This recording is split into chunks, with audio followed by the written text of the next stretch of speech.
Falsafah Jawa. Falsafah Jawa ada 3. Yang pertama ada Sangkan Paraning Dumadi, yaitu pengenalan asal-usul dan tujuan hidup yang benar karena hidup hanya sementara. Yang kedua ada Hame Mayu Hayuning Bawana, yaitu kearifan hubungan manusia dan alam semesta. Dan yang terakhir ada Manunggaling Kaula Gusti, yaitu keharmonisan antara manusia dengan Tuhan. Subasita. Subasita adalah unggah-ungguh, tata krama, atau sopan santun. Orang yang tidak tahu subasita dikatakan sebagai orang yang deksura atau kurang ajar tidak tahu tata krama. Subasita pertama, mengantuk dan menguap. Menurut Subasita Jawa, mengantuk saat hadir dalam pasamuan atau pertemuan dikatakan saruk. Dalam bahasa Jawa, menguap disebut angop.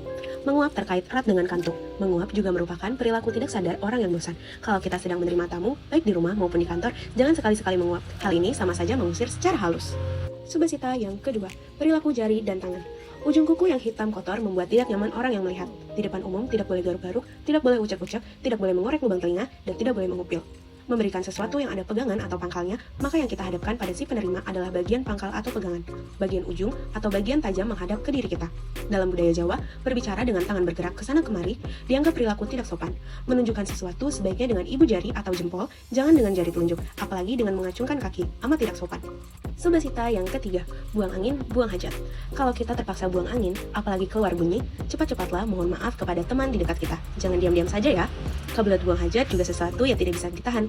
Dalam Subasita Jawa termasuk tidak sopan. Tetapi mau tidak mau, suka tidak suka, kalau sedang bertamu kita harus berterus terang, minta izin dan mohon maaf kepada tuan rumah. Tata krama Jawa masih membolehkan bila kita bertamu dan buang hajat. Mohon izin kepada tuan rumah untuk menggunakan kamar kecilnya. Rumus umum, kalau bertamu selain bawa oleh-oleh, kalau bisa jangan meninggalkan kotoran di rumah yang kita datangi ya. Subasita yang keempat, yang keluar dari mulut. Tata krama Jawa masih mengizinkan kita meludah, tetapi harus meludah di tempat yang telah ditetapkan, atau disebut paidan.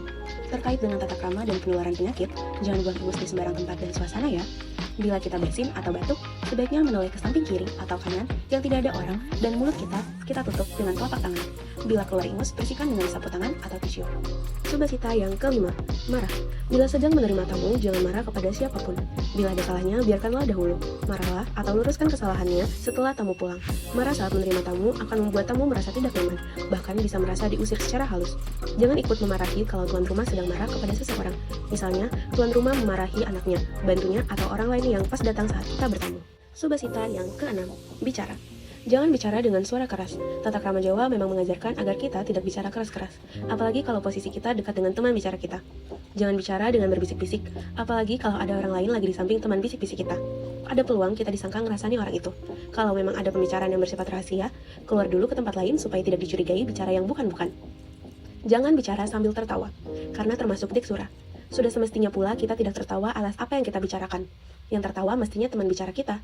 Kalau kita harus tertawa, ya setelah selesai berbicara. Tertawa dalam pitutur Jawa harus empan papan atau sesuai tempat. Subasita yang ketujuh, menjaga panca indera. Hati-hati bicara dengan wanita. Melirik adalah pantangan besar karena melirik dianggap cerminan hasrat tidak baik yang tersembunyi dan dipancarkan melalui perilaku tidak sopan dari mata. Bila ada orang berbicara rahasia, jangan tergelitik ikut mendengarkan.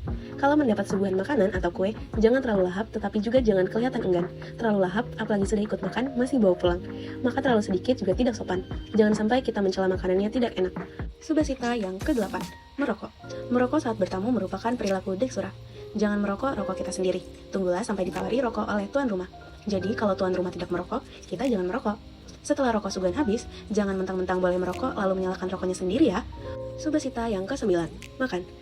Makan dikunyah pelan-pelan dan jangan menimbulkan bunyi, karena saru dan membuat tidak nyaman.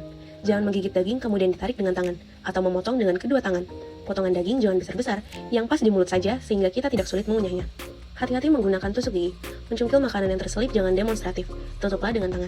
Makanan yang tercungkil sebaiknya ditelan saja. Toh sama saja dengan yang barusan kita makan kan? Bersendawa sebenarnya diperbolehkan, tetapi kalau kita makan bersama orang banyak yang berbeda adat istiadatnya, hendaknya kita mampu menahan diri. Jangan meraih lauk yang jauh dari kita walaupun enak. Ambil yang dekat-dekat saja, kecuali ditawarkan dan tempat lauk didekatkan ke kita. Mengambil nasi dan lauk jangan terlalu banyak karena tidak sopan, dan kalau tidak habis akan semakin memalukan.